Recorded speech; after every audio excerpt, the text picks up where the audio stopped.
vamos falar desses sujeitos aí fantásticos que são os puritanos. Certo? Eu sempre fico em dúvida de quem é mais interessante, se são os reformadores ou se são os puritanos. Né? Eu sempre acabo pendendo um pouquinho mais para os reformadores, mas os puritanos, a seu modo, eles têm uma variedade maior e isso também é muito interessante.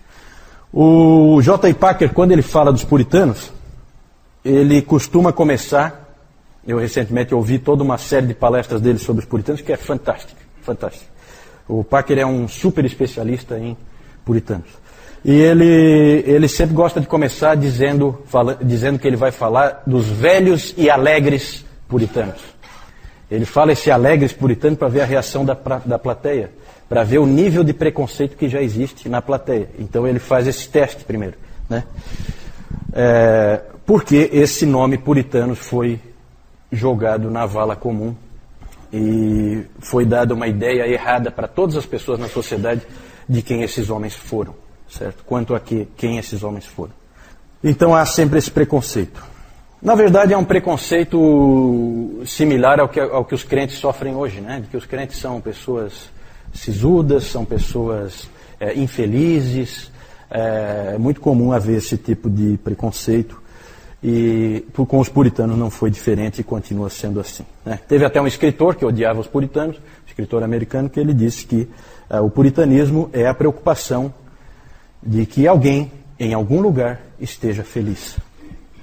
Certo? Então, os puritanos, eles se preocupavam em que houvesse alguém feliz. Na verdade, isso aí é uma caricatura de inimigos do puritanismo. Certo? E é claro que eles são inimigos do puritanismo, porque o puritanismo sempre vai denunciar o erro e a imoralidade em que muitas vezes essas pessoas vivem.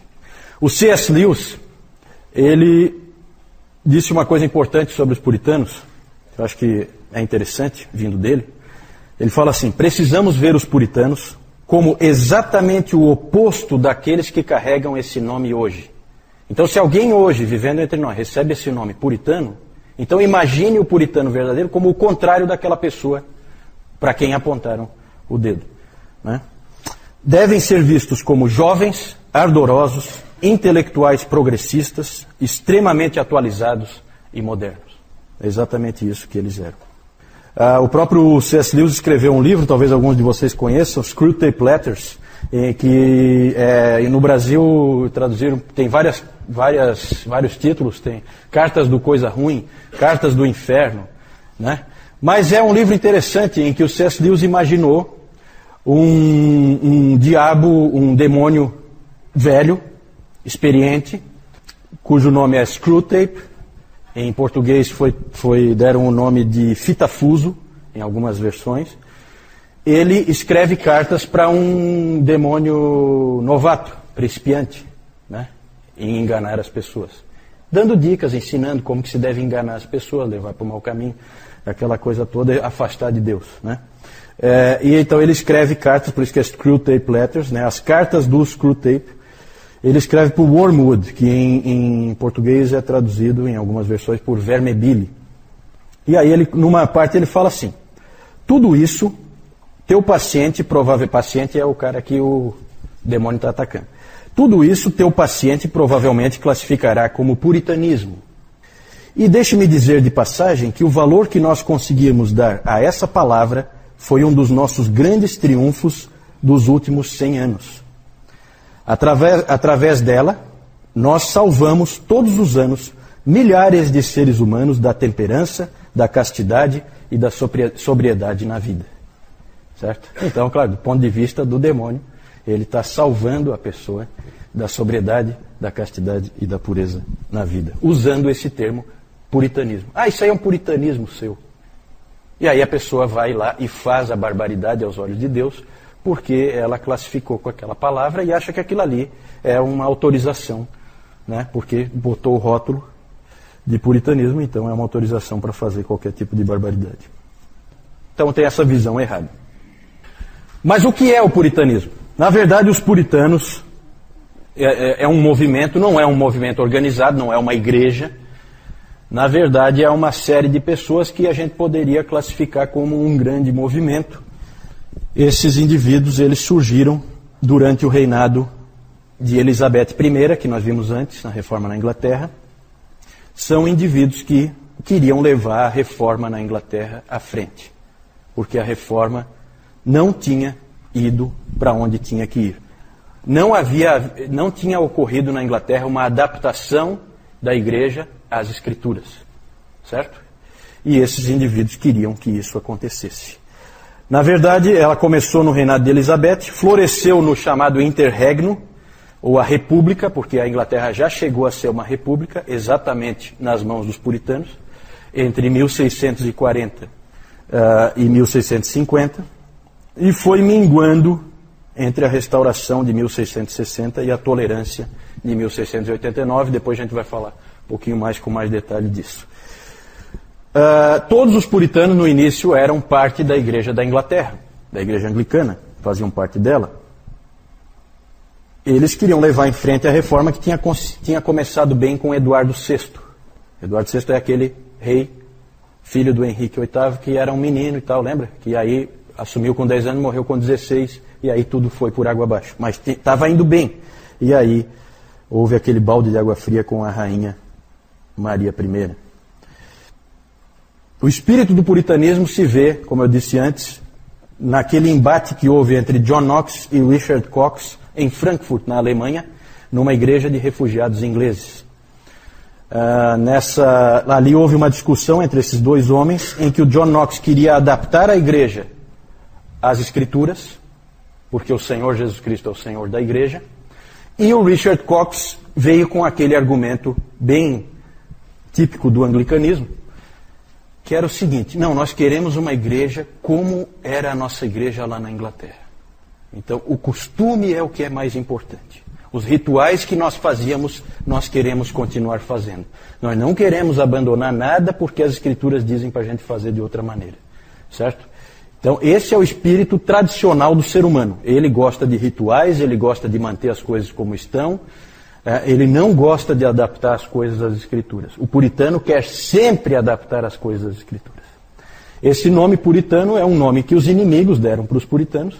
É um nome jocoso, certo? Porque esse cara aqui, ele quer pureza em tudo, não pode nunca ter uma coisinha de fora, tudo tem que ser do jeito que a Bíblia diz e tal. Esse é o espírito puritano, tudo tem que ser como a Bíblia diz. Na verdade, não está distante do que nós vimos do Zwingli, o que nós vimos do Calvino, né? E a influência do Calvino sobre os puritanos é enorme. Uma grande conquista deles foi a criação da Bíblia de Genebra. Então é interessante, aí você já vê toda a ligação. Se a Bíblia dos puritanos é a Bíblia de Genebra, assim chamada, você vê que há uma ligação clara com Calvino.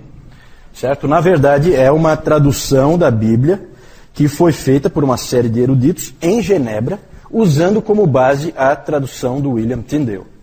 Só que o interessante dessa Bíblia são as anotações dela. As anotações que esses puritanos faziam. E essa era a Bíblia dos puritanos, certo? Hoje em dia existe nos Estados Unidos um movimento muito forte dentro das igrejas, que é chamado do movimento de King James Only, que é só usar a Bíblia King James. Qualquer outra Bíblia não pode ser usada, certo? Então tem muitas igrejas que não, é King James, King James, King James, e muita gente equivocadamente acha que essa foi a Bíblia dos puritanos. Na verdade, essa Bíblia era considerada uma inovação. A Bíblia dos puritanos é a Bíblia de Genebra. Essa é a Bíblia dos puritanos. A outra é uma Bíblia, a Bíblia King James, ou a versão autorizada, como os ingleses chamam, ela é uma inovação, é uma coisa nova. Ela surgiu em 1611 e ela leva o nome desse rei Tiago, né? James é Tiago, a Bíblia do rei Tiago, que esse cara aí é um grande inimigo do Evangelho, né? Ah, fala isso? Ah, interessante, interessante. Então você já vem aí, né? Confirma essa coisa assim. A Bíblia de Genebra é a verdadeira Bíblia que os puritanos usavam e que eles gostavam, né? Aqui em James não é bem assim. As pessoas fazem, elas se confundem. Tem muita gente que acha que a King James era a Bíblia dos puritanos. Não é bem assim. Os puritanos tiveram uma grande decepção com a rainha Elizabeth, porque eles esperavam que, como ela era protestante, a reforma continuasse. Para eles, ela só varreu a sujeira para debaixo do tapete. Não fez nada de concreto, deixou aquela via média entre catolicismo e protestantismo, sem levar para as escrituras, certo? Ficou aquela coisa muito mais de descolar de Roma do que de efetivamente seguir as escrituras, certo? Muito mais um protestantismo político do que um protestantismo de consciência. E aí depois, quando assumiu o Tiago I, James I, que era o rei da Escócia, na Escócia eu acho que ele era já o James VI, mas aí houve a unificação, certo? Que eu acho que a dona Carlota estava comentando antes, né? Porque aí houve a unificação, a dinastia Stuart, né? Começa ali com esse rei Tiago. Eles achavam que vindo um rei escocês do país do presbiterianismo, haveria agora, com certeza, a possibilidade de levar em frente a reforma. Ele inclusive foi recebido com uma euforia quando ele chegou para assumir o reinado. Que engano. O rei Tiago não era nenhum amigo dos protestantes, muito pelo contrário. Ele, na verdade, queria implantar um absolutismo em que ele mandava e ponto final. E ele dizia com muita clareza, ele era o rei, e rei gosta de bispos. Né? Por quê? Bispo eu nomeio, eu vou lá e eu ponho o meu chapa para ficar lá sendo o bispo. Certo? Isso é controle político. Para quem quer ser um senhor absoluto, é importante. Depois, com Carlos I, aí o desânimo foi total. Porque esse Carlos I, ele colocou algumas pessoas em algumas funções importantes, como por exemplo o arcebispo da Cantuária, que é a mais importante dentro da igreja da Inglaterra, depois do rei. Ele colocou um sujeito chamado William Laud, e esse sujeito aí foi um dos maiores inimigos dos puritanos. Perseguiu os puritanos severamente. Grande inimigo dos puritanos, arcebispo William Laud, certo? Porque esse William Laud queria, junto com o próprio rei Carlos I, eliminar os puritanos do mapa. Por vários motivos. Um motivo político e também porque eles queriam colocar dentro da igreja anglicana, fazer valer a teologia arminiana. Certo? Eles queriam que a teologia arminiana prevalecesse. O William Laud começou a colocar arminianos em todas as funções da igreja anglicana. Havia inclusive um dizer interessante na época, em que um indivíduo perguntava assim, qual é a posição dos arminianos? Aí dá a impressão que ele está perguntando qual é a posição teológica, né? Aí a resposta era, os melhores bispados da Inglaterra. Essa é a posição dos arminianos, é ficar com os melhores bispados da Inglaterra. Com todo esse quadro desesperador, tanto em termos de política eclesiástica como em termos de teologia, muitos puritanos partiram. Oi? Ele autorizou, por isso que é a versão autorizada, porque ele autorizou fazer uma nova versão da Bíblia. Até porque havia um certo medo da própria Bíblia de Genebra. Né? Então é interessante tentar colocar uma outra para tirar um pouco da força, né? do puritanismo mais forte, mais radical, se é que a gente pode usar essa palavra. Muitos puritanos partiram e isso foi, na providência de Deus, muito bom. Por quê? Porque ali, então, vão contingentes enormes de puritanos para a Nova Inglaterra, né? Vão colonizar os Estados Unidos. Para nós isso é muito importante porque o protestantismo veio para o Brasil via americanos, principalmente. Né? O protestantismo reformado. Certo? Claro que os luteranos aí é muito mais, vieram da Alemanha e normalmente junto com a colonização. Então vinham os colonos, eles traziam a sua religião, certo? Já os americanos fizeram o trabalho realmente evangelístico, num primeiro momento, né? Mas isso muito depois, certo? Aqui no Brasil. Mas é importante porque a gente tem que ser grato àqueles irmãos da América, porque mandaram missionários para cá e hoje nós temos as nossas Bíblias, nós temos tudo, graças a esses irmãos. E então foi importante a ida desses grandes contingentes de puritanos para a Nova Inglaterra, para os Estados Unidos. Nova Inglaterra, para quem não sabe, é uma região dos Estados Unidos, lá bem no norte, nordeste dos Estados Unidos. Depois eu vou mostrar. Tá? Eles saíram porque ali eles viram que não tinha mais esperança. Muitos saíram direto de Southampton e outros portos lá da Inglaterra, e muitos passaram primeiro pela Holanda, ficaram um tempo estabelecidos na Holanda, e da Holanda foram embora para o Novo Mundo, certo? Depois nós vamos falar do protestantismo no Novo Mundo. Alguns ficaram, né? E nos anos 1640 estourou a Guerra Civil entre o parlamento e o rei. Por quê? Porque várias atitudes do Carlos I indicavam que ele queria governar de maneira absolutista. Ou seja, qualquer coisa que der na telha dele, ele faz. E a Inglaterra era sim uma monarquia, como é até hoje, mas tem um parlamento. Você vai aumentar impostos, você tem que fazer passar pelo parlamento, não é o rei. Eu quero aumentar agora os impostos, agora o imposto vai ser 95%. Não, calma. Tem o parlamento. Lá no caso deles tem a Casa dos Comuns e a Casa dos Lordes, né? E aí o parlamento viu que esse sujeito estava mal intencionado e houve então guerra. Exércitos leais ao rei e exércitos leais ao parlamento, certo? Essa guerra civil foi vencida pelo parlamento e o rei Carlos I foi decapitado em 1649. De 1649 a 1660 não houve mais um reino, mas sim uma república, governada pelo parlamento e por um que eles chamavam um Lorde Protetor, que era a figura do Oliver Cromwell. Esse Oliver Cromwell é um sujeito que é amado e odiado, mais odiado do que amado, porque afinal de contas hoje você vê que a monarquia prevaleceu naquele país, né? E os ingleses adoram aquela coisa de rei e rainha, e então você vê que um indivíduo desse que derrubou aquela coisa que eles adoram, eles nunca vão ver com muito bons olhos. Mas ele era um indivíduo ligado aos puritanos, o próprio John Owen foi conselheiro do Oliver Cromwell, e é um período muito interessante, é o período em que os puritanos têm mais força, inclusive força política, certo? Eles podiam fazer reforma agora, porque eles tinham todo o apoio do parlamento.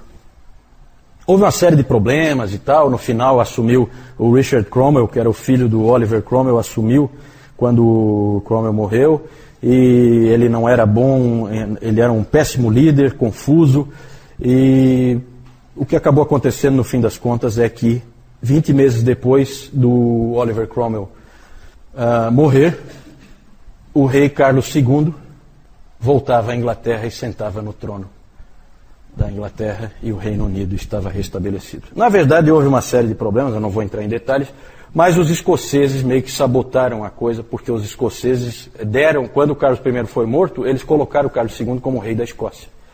Aí já fica difícil, porque daí o reino era unido, aí não foi unido o negócio. O parlamento da Inglaterra assumiu o comando da Inglaterra, mas na Escócia o cara estava reinando.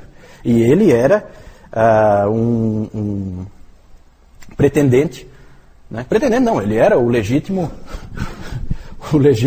herdeiro ali do trono da Inglaterra, se fosse uma monarquia, né? Então houve uma série de problemas, houve inclusive guerra, o Oliver Cromwell invadiu a Escócia e na Batalha de Worcester ele acabou dando um jeito de fazer o Carlos II, rei da Escócia, só da Escócia, foi obrigado a se refugiar. Em que país será? França, né? O grande aliado sempre da Escócia. Então ele foi para a França e ficou lá, certo? Mas o Dr. Lloyd Jones ele sempre disse que o fracasso do movimento puritano e a volta do Carlos II tem muito a ver com os presbiterianos. Os presbiterianos, leia-se escoceses, acabaram sabotando um pouco e fizeram com que... Claro que havia muito ódio, evidentemente, se o Cromwell foi lá e invadiu a Escócia, tudo isso aí complica. Então é tudo muito complicado, né? Não dá nunca para você dizer assim, em uma frase, resolver o problema histórico. É tudo muito mais complicado, a gente não tem tempo de ficar entrando aqui, também nem é o caso, certo? Mas eu já estou adiantando que os puritanos acabaram fracassando no seu intento de ter ali realmente uma nação cristã, certo? Plenamente reformada, plenamente, totalmente voltada às Escrituras. Isso eles não conseguiram. Em 1658 houve a restauração, então, da monarquia, e aí vem o declínio dos puritanos. Vamos falar, eu quero só citar alguns nomes, não tem como ir muito longe, pode passar aí. alguns grandes nomes aí entre os puritanos. Os nomes são muitos. Nós não temos tempo de falar todos. Tem o John Milton. John Milton era um poeta. Ele escreveu livros importantes, como O Paraíso Perdido e O Paraíso Recuperado. E desse John Milton se dizia o seguinte, um dos biógrafos dele diz o seguinte, que ele é o último homem da história da humanidade a ler todos os livros publicados. Todos os livros que havia publicado, ele tinha lido. É uma coisa pretensiosa, mas considerando que a imprensa tinha sido inventada há relativamente pouco tempo e tal, então não chega a ser impossível, né? Mas realmente é uma coisa impressionante. Ele é importante, mas a teologia dele não é muito boa, não. O segundo nome aí, Richard Baxter, é o grande pastor, certo? Esse Richard Baxter é um pastor fascinante.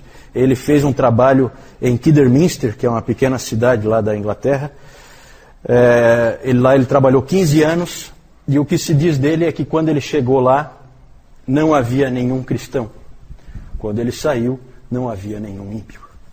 Porque realmente o trabalho dele foi um trabalho fantástico. Esse cara aí é famoso por fazer aquelas visitações às famílias. Ele então checava como é que está a vida espiritual de cada um.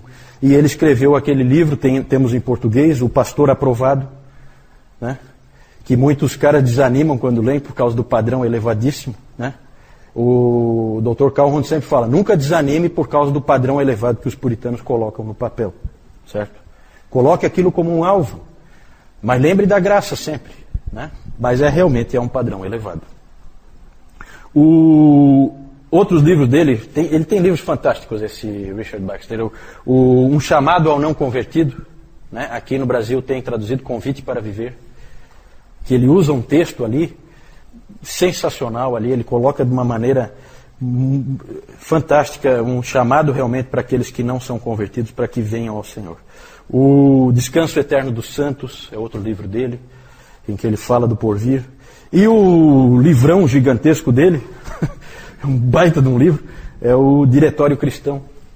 O Diretório Cristão, em que tem, é um livro em que simplesmente você tem tudo que você puder imaginar ali em termos de consciência, em termos de ética cristã, você encontra nesse Diretório Cristão do Richard Baxter, sempre levado aos mínimos detalhes, como os puritanos sempre faziam. A pregação dele era sempre regida pelo lema, primeiro luz, depois calor. Então ele sempre achava que ele tinha que instruir para depois motivar. Né? Não adianta você ter só uma fé cega assim, que você, sabe, muito discurso, as pessoas vão e tal, mas não sabem nem por que estão indo. Não, a gente precisa conhecer. Eu tenho um livretinho dele em que ele fala assim, né, que é muito comum as pessoas dizerem, porque você pode conhecer e não ter vida cristã. Aí ele respondia, mas sem conhecer eu já sei que você não tem. Então ele colocava a coisa com muita clareza, assim. É um sujeito realmente importantíssimo, esse Richard Baxter. Não é o melhor teólogo, ele é o melhor não, mas ele é um dos grandes pastores, né? O melhor teólogo é esse próximo aí, John Owen, certo? O príncipe dos teólogos puritanos. É o Calvino da Inglaterra, né? Esse John Owen foi sem dúvida o grande teólogo dos puritanos. Ele é autor daquele livro, A Morte da Morte na Morte de Cristo, e de muitos outros livros. Ele escreveu também a Declaração de Savoy. A Declaração de Savoy é uma adaptação da Confissão de Fé de Westminster para atender às igrejas congregacionais. Porque a Confissão de Fé de Westminster acabou saindo, por força da influência interna lá, acabou saindo presbiteriana. Mas tinha várias pessoas ali dentro que não eram presbiterianas. E, portanto, elas se viam no direito de tomar para si também. Como aconteceu, depois nós vamos falar disso, né? Mas a Confissão de Fé Batista de 1689 é quase igual. Só que ela tira o presbiterianismo. Por quê? Porque os batistas nem tiveram assento na Assembleia, certo? Mas os congregacionais tiveram, só que eles foram voto vencido. Então, né, o John Owen foi o responsável por adaptar ao pensamento congregacional. É interessante porque a Banner of Truth Trust, editora inglesa, ela publicou recentemente uma coleção de uma coletânea de textos de John Owen. Essa coletânea tem 16 volumes. É enorme. Os escritos completos do John Owen são muito maiores. O Dr. Lloyd Jones, quando se casou em 1927, ele ganhou de alguns amigos de presente de casamento, de segunda mão, né, as obras completas de John Owen. É um baita de um monte de livros, né, e as obras completas do Richard Baxter também. Certo? Para ele era um presentão. Né? Para a mulher eu acho que ela não. Não. Aí que tu te enganas, a esposa dele é fantástica. E talvez o favorito de todo mundo é esse próximo aí, John Bunyan. John Bunyan é um cara fantástico, realmente um indivíduo único na história da igreja. Aprendam sobre esse sujeito aí, porque ele é único, especial. É o latoeiro de Bedford, né? Ele era um latoeiro, era a função dele, não era um ministro, mas era um pregador do evangelho fantástico, e ele é conhecido principalmente como o autor do livro O Peregrino. Que alguém já disse que é a Confissão de Fé de Westminster com pessoas. Alguém já falou que o Peregrino é a Confissão de Fé de Westminster com pessoas nela. Aí tem muitos outros nomes que a gente poderia falar: John Flavel, Richard Sibbes, Thomas Goodwin, Thomas Watson, Stephen Charnock, Thomas Manton e muitos outros desses puritanos ingleses a gente poderia citar. Século XVII, quando você pensa em século XVII, pense em puritanos. Esses são os grandes homens de Deus daquele século. Pode passar? A pergunta é a seguinte: por que deu errado? Por quê? Bom, um dos motivos, eu já falei dessa história de trazerem de volta o rei, isso aí não ajudou nada. Trazer de volta o Carlos II foi uma péssima ideia. Até porque ele, quando chegou, ele proclamou o ato de uniformidade, certo? Porque aí vem a força, a mão pesada, certo? O ato de uniformidade que obrigava todas as igrejas a terem um culto igual, determinado pelo rei como que ia ser, certo? Então tinha que usar o livro de oração comum. É anglicanismo, obrigatório, em todas as igrejas. É o ato de uniformidade. Muitos puritanos, o que vocês podem imaginar desses caras? Conscientes como eles eram, o que eles fizeram? Bateram o pé. Contra a nossa consciência nós não vamos agir nunca. Nós não vamos levar um culto que não é de acordo com as Escrituras. Não importa quem mandou, se foi o rei, se não interessa, não quero saber. Nada mais, nada menos que cerca de 2 mil pastores puritanos simplesmente disseram não para o rei e foram expulsos então da sua função, do seu ganha-pão. Passaram momentos difíceis porque mantiveram-se firmes na palavra de Deus. É a chamada Grande Ejeção de 1662. 2 mil pastores deixaram seus púlpitos. E muitos foram perseguidos, como o nosso querido John Bunyan. Perseguido, preso, foi na prisão de Bedford que ele escreveu O Peregrino. John Bunyan, nós temos que ter um carinho especial por John Bunyan, porque, dentre outras coisas, além de ser essa pessoa fantástica que ele foi, grande pregador do Evangelho, ele era batista. É o batista famoso mais antigo que existe, é John Bunyan. Certo? Tem outros nomes, evidentemente. A Igreja Batista não começou com ele, mas ele era um batista. Agora vejam como é o espírito de John Bunyan. E o próprio Lloyd Jones, aqui no livro, ele tem uma palestra em que ele fala sobre John Bunyan. E aí não é à toa que ele fala John Bunyan e a unidade da igreja. Certo? Por causa do espírito desse homem. Você lê O Peregrino, você não sabe de que denominação é o autor. Você não faz a menor ideia. Você sabe que é um puritano, isso você percebe. Mas de que denominação ele é, você não percebe. Porque ele não era um indivíduo aferrado nessa pobreza denominacional, que o levou a dar errado, certo?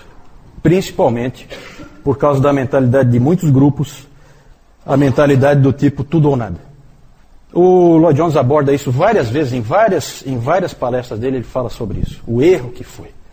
Várias vezes os puritanos deveriam ter cedido e não cederam. Deveriam ter cedido por causa do irmão, e não cederam em picuinha, em coisa, em detalhe, certo? Também, eu vou falar. Só para vocês terem uma ideia, que grupos que tinha ali. que eram chamados, né? Nós tínhamos os batistas, os presbiterianos, evidentemente, os niveladores, os cavadores, os bradantes, os da Quinta Monarquia, os Quakers. Os Quakers já são um pouco mais... Era um pentecostal da época, o Quaker, certo? Já são um pouquinho mais diferentes, assim. Mas eram todos grupos de puritanos com ênfases diferentes e que acabaram, sabe, um não se entendia com o outro. Isso aí, essa divisão entre eles, não ajudava, porque eles tinham essa mentalidade do tipo tudo ou nada. Os presbiterianos não conseguiam se entender com os independentes. Os independentes são batistas, congregacionais, né, aqueles que acreditam que cada congregação deve ser independente. E os presbiterianos não concordavam com isso, porque eles pegavam aquele modelo da Escócia. Então um não entendia o outro, um não aceitava o que o outro dizia, e aí levava a divisão entre eles, em vez deles poderem andar juntos. Isso foi um erro. O Dr. Lloyd Jones sempre lamenta isso bastante e diz que eles deveriam ter cedido por diversas vezes. Outro aspecto que eu coloquei ali, é a excessiva mistura entre religião e política. Os puritanos, eles sempre se envolveram com a sociedade. Eles são do tipo, eles vêm com aquela mesma ideia do Calvino, né? Lembra lá da classificação de Niebuhr, que nós vimos já há vários domingos atrás? A posição de Cristo e cultura, como é que fica? Eles são do tipo Cristo transformador da cultura. Então são indivíduos que se envolvem na cultura, que assumem posições dentro da sociedade, não se isolam, eles se misturam, eles são profissionais ali dentro, são funcionários públicos, às vezes em funções importantes, influentes, e então são indivíduos que não ficam à parte. Só que eles foram longe demais, né? Foram longe demais, exageraram na dose. Esse é um aspecto que foi ruim. O próprio John Owen disse que considerações e intrigas políticas minaram o movimento puritano. O Dr. Lloyd Jones sempre disse que nós temos que aprender com o que ocorreu entre 1640 e 1662. A batalha do Senhor deve ser com armas espirituais. As palavras dele, do Lloyd Jones. Algumas características bem rápidas. Podíamos falar, há alguns anos atrás eu fiz um estudo com um grupo só sobre os puritanos. Um monte de estudos que nós fizemos sobre os puritanos. Podíamos ficar aqui o resto da vida só falando deles, características deles. Não temos de maneira nenhuma o tempo para isso. Fica o desafio, depois eu vou falar ali de alguns livros para vocês lerem. Mas a gente poderia dizer que algumas características deles que saltam aos olhos é a completude, no sentido de que eles são completos em tudo aquilo que eles abordam. Tudo vai ao mínimo detalhe, tudo é completo, tudo é checado. Eles são muito criteriosos em tudo que eles abordam, em todos os assuntos que eles tratam, tanto em teologia como em vida cristã. Sempre tudo é completo. O Diretório Cristão do Richard Baxter é um exemplo. É um exemplo. Ali ele se propôs, naquele livro, ele se propôs a tratar de casos de consciência. Né? O que são casos de consciência? Assim, uma determinada coisa que está acontecendo na sua vida, uma decisão que você tem que tomar e que você não sabe que caminho é o mais certo para escolher. Ele vai tratar disso aí em detalhe. Os vários tipos de situação que podem ocorrer são chamados casos de consciência. Lá ele também vai abordar como deve-se usar o conhecimento, como deve-se usar a fé, como progredir na vida cristã, como avançar na vida cristã, como vencer cada uma das tentações, como mortificar e vencer cada um dos pecados. Tudo detalhado, tudo detalhado. É enorme o livro. Eu acho que não, em português não. Eu acho que para traduzir, talvez alguma versão resumida. Né? Geralmente quando você compra alguma coisa dos puritanos é resumido, porque os indivíduos escreviam muito, muito. Tá? Todos os livros deles são enormes. E também a linguagem difícil, então normalmente alguém vai e resume. E já é muito útil o próprio resumo. Segundo, a adoração bíblica. Eles são os grandes aplicadores do princípio regulador do culto. Nós cultuamos a Deus do jeito que Ele mandou a gente fazer. Esse era o pensamento deles. A gente já viu isso em Zwingli, já viu isso em Calvino, mas eles levaram ao máximo que se pode levar. São os grandes aplicadores desse princípio. A maioria das pessoas gosta de uma adoração bonita. E os anglicanos especialmente, eles gostavam de uma adoração bíblica. É diferente. Eles removeram as vestimentas, removeram todas as imagens, removeram as cruzes, removeram tudo que eles puderam, eliminaram os dias santos, eliminaram as festas religiosas, até a Páscoa e o Natal eles eliminaram tudo. Tudo que não tinha base escriturística, eles tiraram. Para eles era fundamental. O princípio regulador do culto, ele é interessante, mas ele é difícil de aplicar. Tem que ter peito e coragem. Eles tiveram. A graça, todos eles eram calvinistas, certo? Então, a salvação vem de Deus. Eles sempre viam assim, e eles sempre deixaram claro que não é o pecador que salva a si mesmo, Deus é que salva o pecador. A lei, eles são os grandes mestres na questão da santificação. Terceiro uso da lei. Grandes mestres nessa parte de como viver a vida cristã, sabiam ensinar isso como poucos. Por vezes chegavam a soar meio legalistas. Às vezes um ou outro pode ter escorregado aí, certo? Sempre esse é um perigo para as igrejas reformadas. Por causa da ênfase no terceiro uso da lei, elas têm um risco de cair no legalismo, de cair num exagero, né? Colocar a santificação quase como a obediência aos mandamentos quase como uma condição à salvação. E isso às vezes não fica muito claro. Para os luteranos é o contrário. Eles tendem a cair mais na graça barata. Tanto que o próprio Dietrich Bonhoeffer, que era um luterano, ele escreveu muito naquele livro Discipulado, que é um livro excelente. A teologia do Bonhoeffer pode não ser assim, é uma teologia muito correta, mas aquele livro é muito bom. E ele ali fala da graça barata. É um risco que eles correm. O Dr. Calhoun disse que os reformadores os reformados precisam dos luteranos e os luteranos precisam dos reformados. Para sempre lembrar, toma cuidado. Aqui é um lugar perigoso para você andar, né? Na verdade, se vocês quiserem aprofundar, saber mais, eu coloquei alguns capítulos. O título do capítulo é aquele ali mesmo, desse livro aí, Santos no Mundo. Você quer conhecer os puritanos, você leia esse livro primeiro, tá? Ali você vai ter um capítulo, está nessa ordem mesmo: trabalho, sexo e casamento, dinheiro, família, pregação, igreja e culto, Bíblia, educação, ação social. E eles têm a ensinar em todas essas áreas, porque são indivíduos que levam a vida inteira à luz das Escrituras. Então nós temos muito a aprender com eles. Esse aqui já é um livro um pouquinho mais avançado, que vai abordar a coisa num patamar um pouquinho mais difícil, mas não tão difícil. Ele é um livro médio, né? Um livro do J. I. Packer, Entre os Gigantes de Deus, certo? Fala só sobre os puritanos, subtítulo Uma Visão Puritana da Vida Cristã. E aí, na verdade, aí não são os capítulos, são sessões, né? Perfil dos puritanos, os puritanos e a Bíblia, os puritanos e o Evangelho, os puritanos e o Espírito Santo, a vida cristã dos puritanos e os puritanos no ministério. Isso aí eu vou deixar para vocês aprofundarem. Eu acho que vale muito a pena. Pode passar? Não posso deixar de falar, nós não temos tempo, mas eu não posso deixar de falar da Assembleia de Westminster. A Assembleia de Westminster se reuniu naquela época em que havia disputa entre o rei e o parlamento. O rei Carlos I e o parlamento incomodado com a visão absolutista do Carlos I. O parlamento que convocou a Assembleia de Westminster.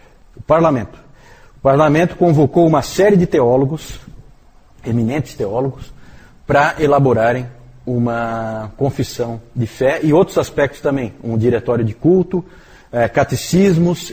Quando a gente fala de Westminster, a gente não fala só da confissão. A confissão é o mais famoso, mas tem uns 5 ou 6 documentos que foram produzidos ali. Tinha ali 121 teólogos e mais 30 leigos. Esses 30 leigos são 10 representantes da Casa dos Lordes e 20 representantes da Casa dos Comuns, porque é do parlamento isso aí, tá? Então isso que é meio irônico, né? A confissão de fé de Westminster, ela tecnicamente, ela é da Igreja da Inglaterra, ela é da Igreja Anglicana, né?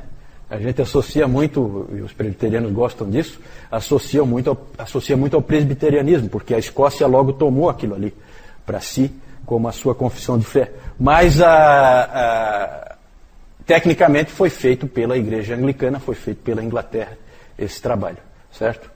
Esses teólogos Havia uma variedade de tipos aí de teólogos. Havia episcopais, eles não participaram muito porque eles eram fiéis ao rei, mas havia presbiterianos, havia independentes, como o Thomas Goodwin era um deles, o famoso Thomas Goodwin. Jeremiah Burroughs, também tem livros dele já traduzidos em português.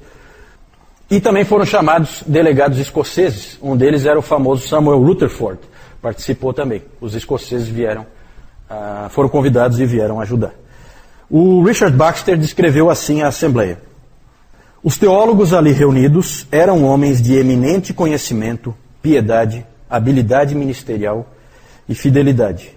E não sendo eu digno de ser um deles, porque o Baxter não foi convidado, não sendo eu digno de ser um deles, posso falar ainda mais abertamente a verdade que eu sei, que tanto quanto sou capaz de julgar pela informação histórica disponível e por qualquer outra evidência, o mundo cristão desde os dias dos apóstolos nunca teve um sínodo de teólogos mais qualificados do que esse sínodo e o sínodo de Dort. O sínodo de Dort já tinha acontecido em 1618. Eu não tive tempo de falar, recomendo que vocês vão lá no site Bom Caminho e digite lá na procura, lá na busca, digite Dort, e aí vocês vão ter lá um artigo explicando tudo como foi o sínodo de Dort, certo? O sínodo de Dort tratou da questão arminianismo-calvinismo, certo? Várias confissões vieram dali. Os congregacionais, com a Declaração de Savoy, já falei, em 1658, John Owen adaptou para uso dos congregacionais, e os batistas também fizeram uso, adaptando a Confissão de Fé de Westminster na Segunda Confissão Londrina de 1689. Por que Segunda Confissão Londrina? Porque houve uma primeira, que eu até tenho ela, que ela é de 1644, certo? Anterior até à Confissão de Fé de Westminster. Uma confissão batista é a primeira confissão batista de Londres de 1644. Mas a Confissão de Fé de Westminster ela é tão bem montada, tão bem elaborada, que ela acabou se tornando mais importante, e os batistas acabaram tomando ela como a sua confissão, como base para a sua confissão, né? William Laud, grande inimigo dos puritanos, arcebispo da Cantuária, colocou arminiano na Igreja da Inglaterra até não poder mais. O Carlos I lá e o julgamento dele, lembrem-se que ele foi decapitado pelo parlamento. E aqui o Oliver Cromwell, que foi o Lorde Protetor durante a República. Richard Baxter, John Milton, John Owen, John Bunyan. Aqui uma figura do Bunyan na prisão em Bedford, sendo visitada pela filhinha dele, que era cega, né? Ele adorava essa filhinha dele. E ela visitando ele na prisão. Aí a Assembleia de Westminster, para vocês terem uma ideia, né, se reuniram 1.163 vezes, certo? Esses delegados da Assembleia de Westminster.